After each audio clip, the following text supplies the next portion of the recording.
Since we were little kids, we always learned about the ills and the evils of telling a lie and how important it is to tell the truth. Yet somehow today, the media gets away with making up falsehoods and lies about Israel. This is not just irresponsible, it is downright dangerous when the media is feeding the world lies coming straight out of the Hamas propaganda ministry. Take a look at this. Now it's time for my take on something that really got X talking this week. Could the mainstream media potentially, and I don't want to put them out here, maybe dig a little deeper into the sources they quote verbatim? Blindly republishing any information that you haven't verified is unethical and lazy. But when that information comes directly from terrorists, well, it's downright dangerous. War resumed in the Middle East this week, and yes, people will die. Plenty of terrorists, hopefully, and good riddance, but also women and children. And that is utterly tragic. But it happens, particularly when you are dealing with Hamas, who either hide in tunnels or behind families.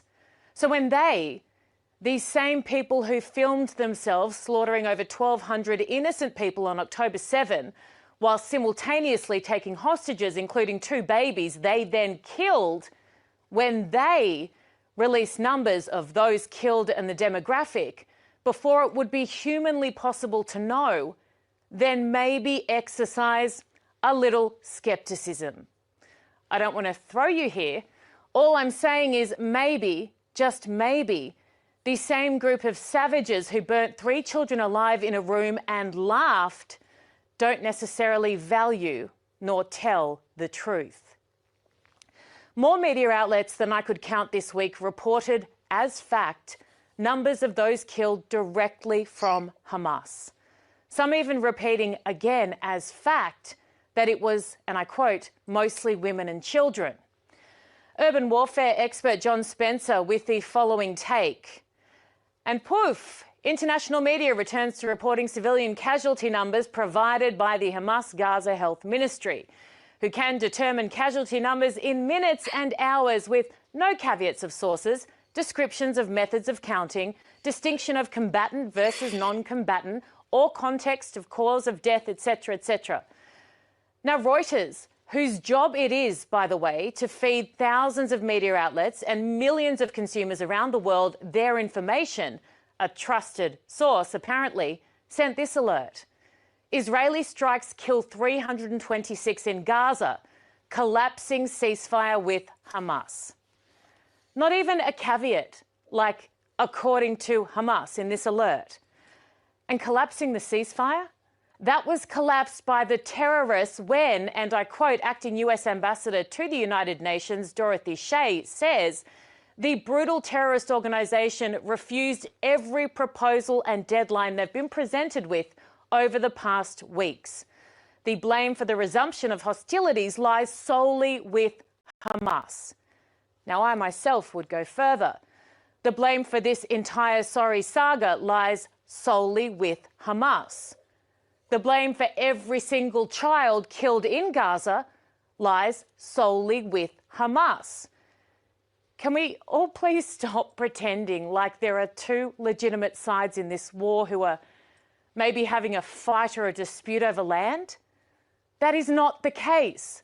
Hamas are sadistic murderers who hand their own people a death sentence through their very existence.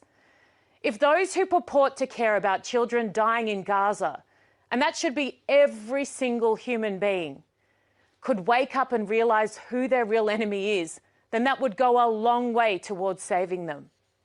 The same day the initial ceasefire was reached, Hamas leadership went on global television and promised to repeat the atrocities of October 7 at the first chance they got. And the Ceasefire Now Brigade, well, they were silent. Their children will continue to tragically die as long as they value killing Israeli Jews more than the lives of their own loved ones. There are still 59 hostages in Gaza. They aren't just a number, not a fake one either. They are real people with mothers and fathers and children who haven't breathed fully since their capture. And Hamas are refusing to engage. This isn't rocket science. Now, no one expects the media to be fair or to be thorough or accurate. Most of us have completely given up on most of you by now. But at the very least, please, when terrorists are your main source, exercise just a little bit of caution. A lot, if you can possibly muster it. And stop doing their dirty work for them. It only hurts those children you pretend to care about. And a hell of a lot of other people too. How absolutely tragic what's going on in the media today. Don't be intimidated by what you see in the news. Don't be intimidated by what you read in the headlines. It's all part of the propaganda. We have to stay true to who we are, not to cower, not to be intimidated. Remember that you got to fight for truth because it's truth and not because it's popular. It was American billionaire, one of the richest men in the world, Warren Buffett, who apparently said that his investment strategy is to do the opposite of what everybody else is doing. You know, when everybody else is selling, he's buying. When they're buying, he's selling. Because what's popular is not necessarily what's right, and what's right is not necessarily what's popular. Who knows more than us Jews, who have suffered so very much over the centuries, over the millennia, that we have to do what we have to do when we know it's right, and not to be intimidated by the lies that surround us, because those lies are just darkness, and darkness does not exist in the presence of light. When there is light, the darkness dissipates on its own. Where there is truth, then the lies simply vanish all by themselves.